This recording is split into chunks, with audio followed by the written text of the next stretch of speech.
shop for the highest price, we shop for the best price. So I have a friend in northern Michigan. His name is Dr. Gray.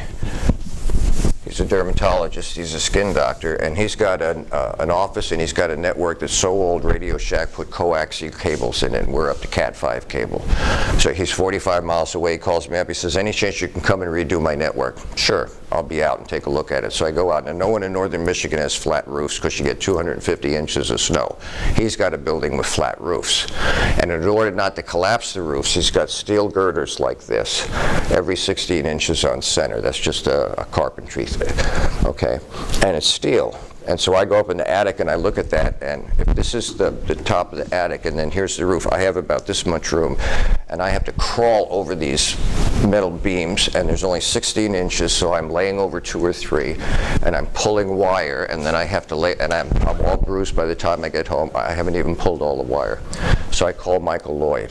Michael owns a pizzeria. It's called Spanky's Pizzeria, but he happens to be the best network analyst that's never been to school that I've had. And he's a friend of mine.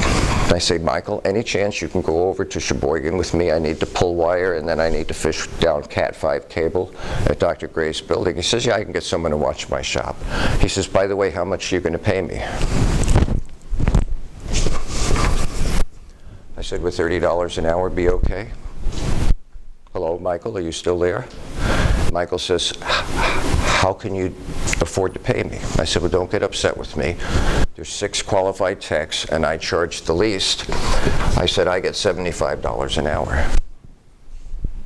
He said, sure, I'll work all day long, as many days as you want. I said, wait a minute, I'm not done yet. I said, there's a little caveat to this. I told Dr. Gray we're both going to be crawling around upstairs pulling wire and fishing wire, and we're each going to get paid for the work. He's going to pay each individual $75 an hour, but you're only going to get 30, which means I'm going to get $45 that you're working for that I'm not doing work because I'm working next door to you.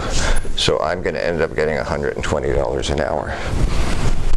Are you still willing to work for me? How many people would like to make 30 bucks an hour?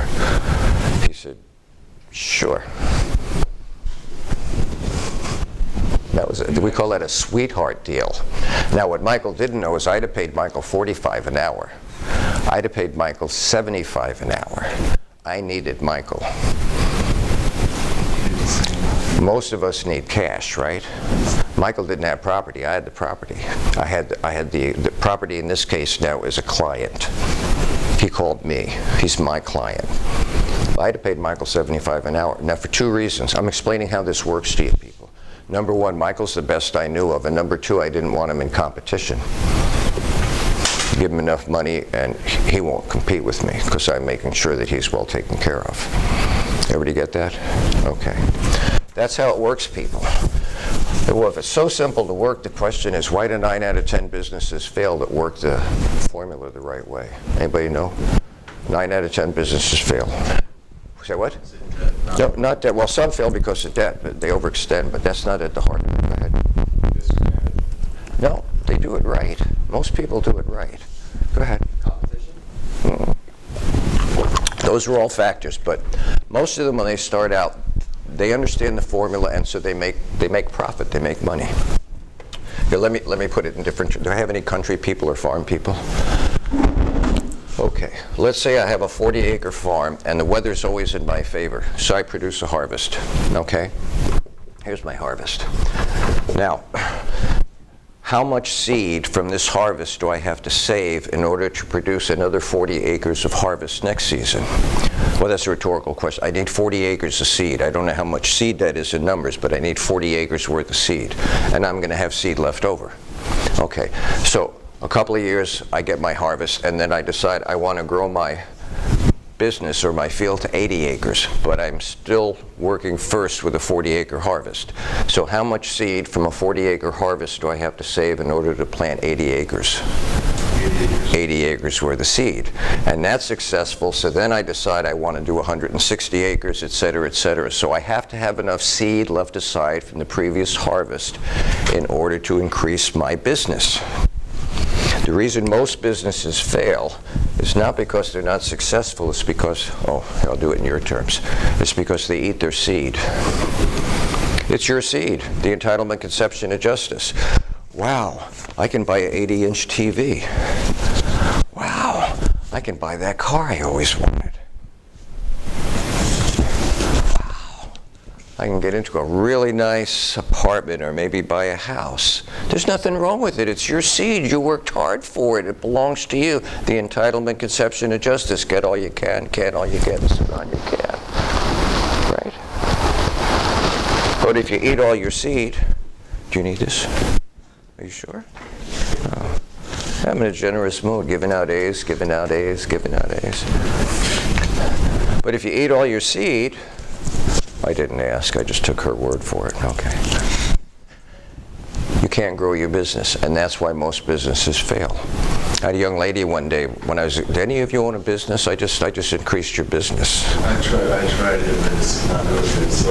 Oh. I had a young lady in class one day when I asked her, I said, any of you have a business? Raise your hand. I said, what are you doing? She says, my brother's a master mechanic. He's got one of them licenses. You can buy cars wholesale, and then he fixes them up, and then we add $1,000 and we sell them. I said, how many do you sell? She says, one a week. I said, you make $52,000 a year? And she says, yeah. I said, why are you in school? I said, I'll tell you what, let's buy 2 cars. I'll put the cash up for the second car, your brother will work on it, and then we'll sell it for $1,000, and you make 52 and I make 52. She says, no. It's her business. She has the right to do it. I dated Katie. Katie's an artist. She could take a piece of paper with pencil and draw a face on it, and the eyes would follow you around the room. I'd never met anyone could do that. So one day, and I have this Chevy. I have a C5, a 4x, and I said, would you paint the doors for me? So I'd never done that before, and I said, no one does that. So we went out to a Safeway shopping center, and the lights are on at night, and we get out there. I got the paint, and she's doing, and they look really good. So I'm going to school. I'm learning to be a surveyor, and this police car pulls up next to me, and he honks the horn. I roll the window down. He says, who did the artwork on your car? And I said, well, a lady friend of mine. He said, would she do mine? And I said, well, I don't know. What do you think it's worth anyway? And he said, like $250 a door. It took Katie about an hour to do this, and she'd never done it before. So I went back and said, Katie, I'm going to buy you all the equipment you know. We'll call it Katie and Larry Enterprises, and you take 60 and I'll take 40. And she said, no, I don't want to do it. Well, then capitalism can't work. You need to risk adding labor to property to get a product. So there's a guy in the day went outside and he saw we had excess rocks, and he started selling pet rocks. He became a millionaire. People bought rocks. Up in northern Michigan, where the Great Lakes were made when the last glacial period withdrew, it took the stones and kind of left them polished. We call them, in the town where we live, they call them Petoskey stones. They look like little amoebas on the stones. And we've invented machines that polish them, and people drill holes in them. They make little bow tie holders, you know, where they make earrings. People are still buying rocks and paying money for rocks. It astounds me.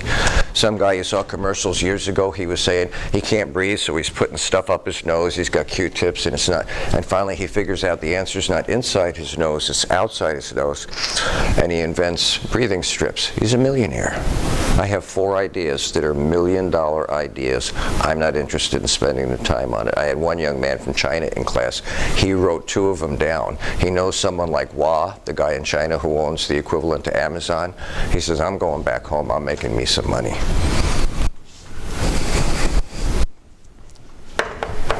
Capitalism works if you understand the process of making it work. Everybody with me? Okay, so a little more in the notes. I will get you out of here early. Sort of early. So Adam Smith says, the free competitive market would work for the common good, although we are all selfish by nature. Who wants less rather than more? He figured that out early on. The law that guides self-interest competitors would work like an invisible hand to benefit all. In order to prosper, better products at a cheaper cost would give the marketplace, and everybody would benefit. This is called the labor theory of value and surplus value. You're going to see these words on your quiz. So when you see that, Adam Smith. When you see this, it's John Locke. Okay, capitalism asks these questions then. Should people be allowed to own property? John Locke said, of course. Well, we have different ideas. Which society would be better? One in which the wealthy are allowed to accumulate as much as they can. That produces monopolies and collusion and reduces the pie, so we all have to fight for the crumbs from the master's table. One in which everyone has the equal opportunity to accumulate property. Businesses fail because people have a good idea, no one else is interested in it. Doesn't mean that you didn't work the process. The idea can't be sold on the market. Or one in which the state regulates access to property for the sake of the common good. If I was teaching socialism, economic socialism, not political socialism, socialism originally was meant to correct the Achilles heel in capitalism, and I'll explain that to you when I get to John Rawls. We are not all born equal. Some of us are born into wealth and privilege. Some of us are born into poverty. Laissez-faire capitalism promotes competition, not cooperation. As a result, alienation, envy, corruption, and greed can result when petty self-interests are magnified. So this brings us to one of the flaws, or one of the Achilles heels in capitalism. You're going to see another fellow. I'll just read you this for the next class. John Rawls. Now you see three of them on your quiz. You're going to see John Locke, you're going to see Adam Smith, and John Rawls. John Rawls is what we call a welfare capitalist. He believes in capitalism. But he also says that we are a society, and because we're a society, we're not strictly individuals. So look at it this way: the chain is only as strong as the weakest link. Weakest link breaks, the chain's useless. So he said there is a need to support those who have a need because of this. The playing field of life is not level. You all figured that out yet? All things are not equal. Some people are gifted. LeBron James, Michael Jordan. Other people are born into wealth and never have to work for it. And then there's those of us that have to work our tails off just to make ends meet. Most of us paycheck to paycheck just to make ends meet. Okay, you're here now and the school assumes that this is the hardest job you're ever going to pay to go to.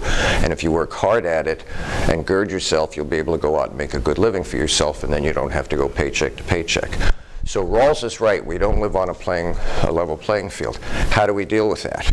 So my brother, I've said him right. I have the defective twin. I have a fraternal twin. He got the defective egg, but it turns out he's got 135 IQ. He's real bright. So he goes to Kent State University. And after the first semester, he comes home and reports that his GPA is 0.00000000. He flunked out of school because he never went to class. He discovered pinochle and 3.2 beer in Ohio. Flunks out. Well, unfortunately for him, the Vietnam War is going on. And if you're not in college, you're either drafted out of the inner city, you're drafted off of the farm, or you're drafted because you flunked out of college. So he comes home and his option is he's going to go to war.